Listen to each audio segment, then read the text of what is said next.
ये है social institutions का topic, stateless societies.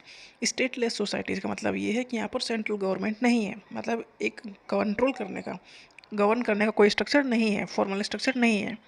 Stateless society is a society that does not have a centralised government और a formal structure. अब कैसे order maintain रहेगा, फिर कैसे स्टेट रन करेगा गवर्नमेंट के बिना? Social order and decision making are maintain through customs. Social order and decision making are maintained through custom, tradition, kinship, and informal institutions rather than law enforced by a state. अगर stateless society है, stateless society मतलब government काम नहीं कर रही है, मतलब कोई गवर्नमेंट है ही नहीं, कोई फॉर्मल स्ट्रक्चर है ही नहीं, कोई कानून है ही नहीं, तो मतलब फिर सोसाइटी कैसे रन कर रही है? तो सोसाइटी रन कर रही है थ्रू कस्टम्स के थ्रू, जैसे पहले सोसाइटीज रन करती थी।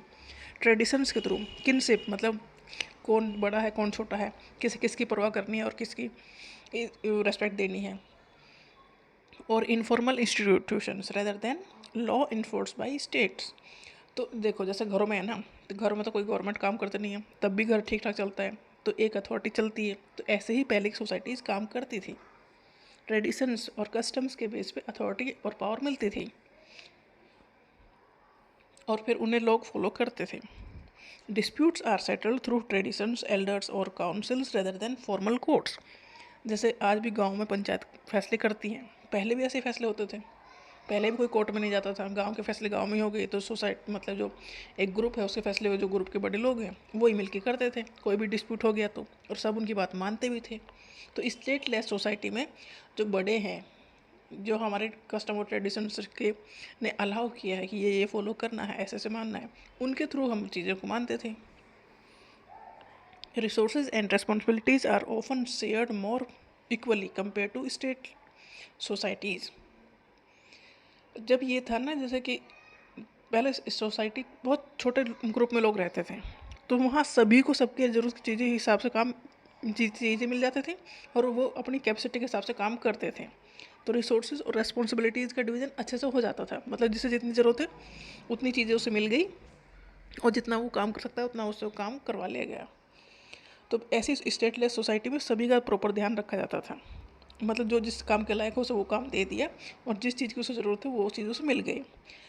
बट जो आज की सोसाइटीज़ हैं, स्टेट सोसाइटीज़ हैं, यहाँ आपको अपनी ज़रूरत के हिसाब से चीज़ें नहीं मिलती, आपको वो करनी पड़ती हैं, लेके आनी पड़ती हैं।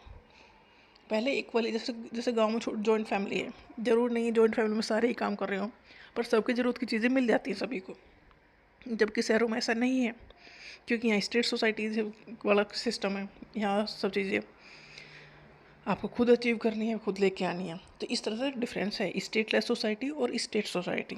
स्टेट सोसाइटी का मतलब ये है कि यहाँ पर किसी का राज चल रहा है, किसी गवर्नमेंट का राज चल रहा है, आपको उसके अकॉर्डिंग रहना है। और स्टेटलेस सोसाइटी का मतलब ये है वहाँ पर कोई फॉर्मल स्ट्रक्चर नहीं है कंट्रोल करने का, इनफॉर्मल स्ट्रक्चर, जैसे घर में बड़ों का राज चलता है, वो इनफॉर्मल तरीका है कंट्रोल करने का। जैसे हम बाहर कोई सिग्नल तोड़ दें तो फाइन लगेगा, जो स्टेटलेस सोसाइटी ऐसा कोई वहाँ काम था ही नहीं कि हम पे फाइन कोई बाहर वाला लगा दे, हमारे अपने ही लगा सकते थे। तो स्टेटलेस सोसाइटी मतलब जहाँ पर किसी और का कंट्रोल नहीं है, खुद उस ग्रुप का ही कंट्रोल है और सारे फैसले वो खुद ही लेते हैं और सारे रिसोर्सेज को वो खुद ही डिवाइड करते हैं और रेस्पॉन्सिबिलिटी और अथॉरिटी खुद ही वो डिसाइड करते हैं किसे कितना देना है।